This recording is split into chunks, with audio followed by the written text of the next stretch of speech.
that's fucking folly, right? And that's set up in great dignity because look at the time we're living in, especially now. Okay, look, everybody here is affected by the COVID-19 pandemic. So-called, right? And a lot of you people can't even go to work, but here they're mentioning this guy's becoming a trillionaire. What the fuck is that, man? Everybody's out, everybody's broke, the economy's bad. How the fuck is he a trillionaire now? Gone. What the fuck is that? Off your misery. Yeah, exactly. You know what I mean? Lock your ass up in the home, kill all the small businesses, and tell you that like he's got a trillionaire. Kill him. You know what I mean? Like you have $1 trillion, we have none. You know what I mean? So you push it in our face, right? You ask them with a problem. You cause a divide against rich and poor, and you're making everybody poor. You know what I mean? Yeah, it says real quick. Yeah, when the rich ruleth, I mean the wicked. That this brother explained, but these people probably didn't get it. What he was actually saying, he was showing you both sides, and then this brother showed you the real wicked side, which was the same thing he was saying.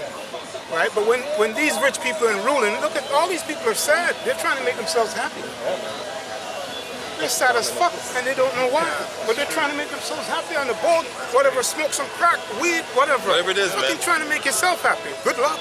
Because that's the reality playing out before your lives. And you can't see it. Unless you have, unless you have what is called intuition. Intuition, and you don't know what that is. You may know the word and can break the word down, but you don't know what it is. Where it comes from. Or where it comes from, excuse me. Yeah, let me say it that way. I just gave them a clue. They're going to probably figure it out. Yeah. Read that precept. I got precept. Okay, go ahead. Follow your set and break the Yeah, read it one more time, but bring out your precept. It's Jeremiah 51 and 57. And I will make drunk her princes and her wise men, her captains and her rulers and her mighty men, and they shall sleep a perpetual sleep, and not wake, saith the King, whose name is the Lord of the hosts, or Yahweh.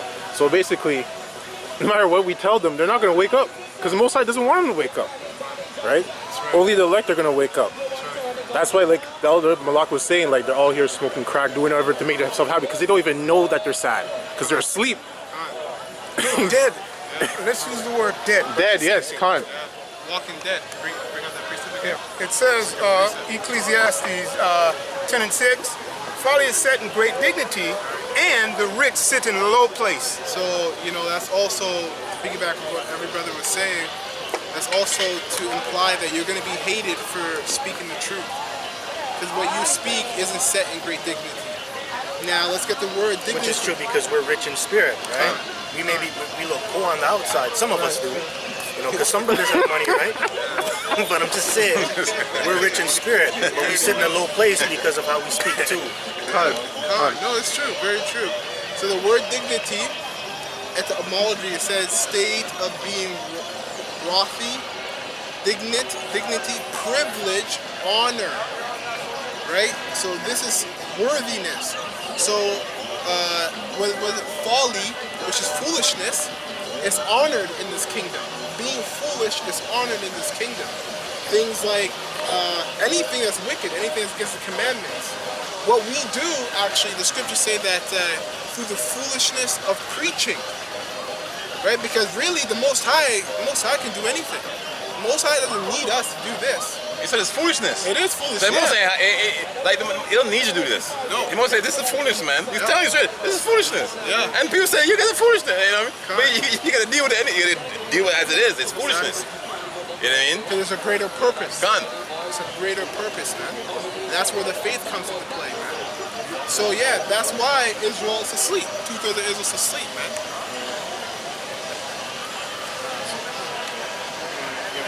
Yeah, real quick. Okay, so this is 1 Corinthians chapter 1, verse 25.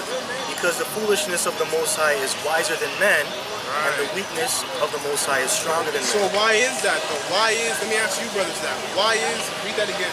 Okay. 1 Corinthians chapter 1, verse 25. Because the foolishness of God, or Yahweh Shai, is wiser than men. So why is the foolishness of the Most High wiser than men? Any knowledge whatsoever, so even I was trying to figure it out. There's some other things. It's true, but you're kind of repeating what it says. True, but you're repeating what it says. Well, it's the same thing. Yahushua is blessed with knowledge. He's Yahushua. Right. So he's like anything that's foolishness is still considered to be, like we can't compare it to Yahushua. Okay, so read that again. All right.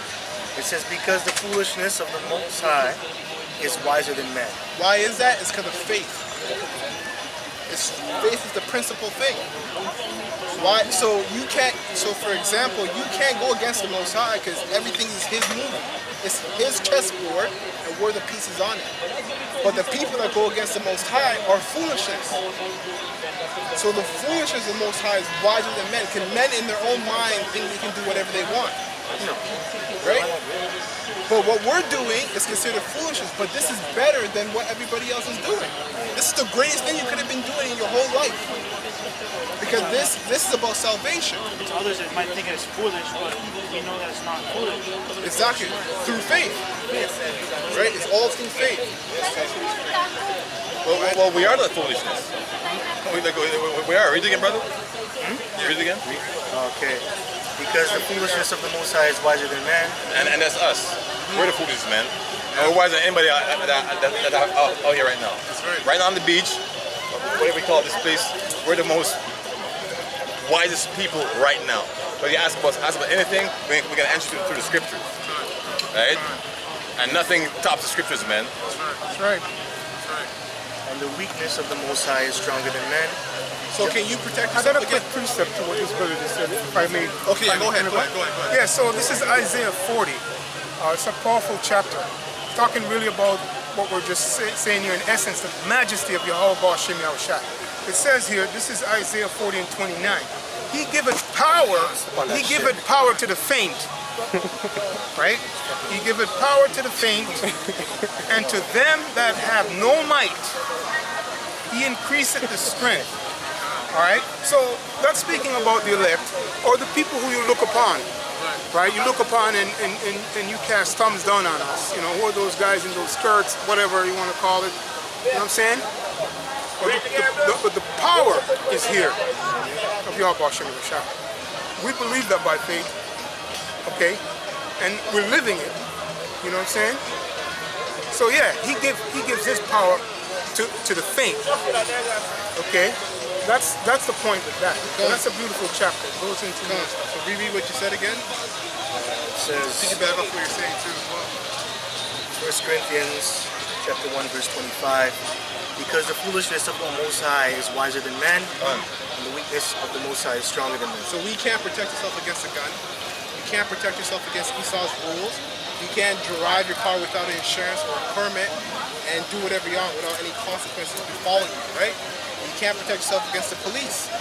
But yet, the scriptures say that the weakness of what is it? The weakness of the Most High is stronger than men. This weakness of the Most High is stronger than men. Again, going back to the power of the Most High, because He controls everything. So this precept, it says, Romans 8. I'm sorry, but the weakness also goes into, look at how Yahweh Shai's life was. He didn't come back triumphant. He came back very, very humble and meek himself, lowly, right? So in the eyes of people, that guy is weak. But really, that man was really strong because he took on the whole sins of the entire nation. And then he did it without sinning. So how the fuck is that weak? Well, so it's stronger than all you people combined, man. That's the next verse here. Actually in Isaiah 40, the 30th verse, because it says, even the youths shall faint and be weary, okay? And the young men shall utterly fall. So who's going to give you the strength, right? But He has to break you down, right, and give you the spirit of humility, right, for you to come in the truth. Okay, and that's how it starts. Okay, and then it says real quick, the 31st verse. But they that wait upon Yahweh Ba'ashem Yahushua renew their strength. They shall mount up with wings as eagles. That's spiritual powers, man. Hancock. Right? You got Hancock. They shall run and not be weary. That's right. Right? They shall run and not be weary. That's right. And they shall walk and not faint. Go ahead. It's okay. Which is funny because on that movie, Hancock, they depict the main character as a Jake. They gave him all this power, but he was a drunk. Con. Isn't that funny? He was a drunk. So that's these guys are showing you that they know we're gonna get these powers, man. They know that we're gonna get spiritual powers. They know that we're gonna be able to fly and do all this stuff, but they want to do it. That's why they painted him as a drunk. And really, that's Israel, man. Because Israel doesn't know who they are, so they don't even know what they're capable of. That's how you know the so-called white man sees us as being drunk. And they're right. 2/3 of Israel is drunk. Because they really don't know who they are. But he was drunk doing so-called righteous deeds, man. Yeah, come on. Right? So yeah, they would call it Yahushua a wine bibber. So they call him a drunk. That's true too. Right? But did he do anything that was off and unrighteous? No. Right? Yeah, that's true too. Because they painted the negative. Gone. So right? the movies are, in fact, the twist.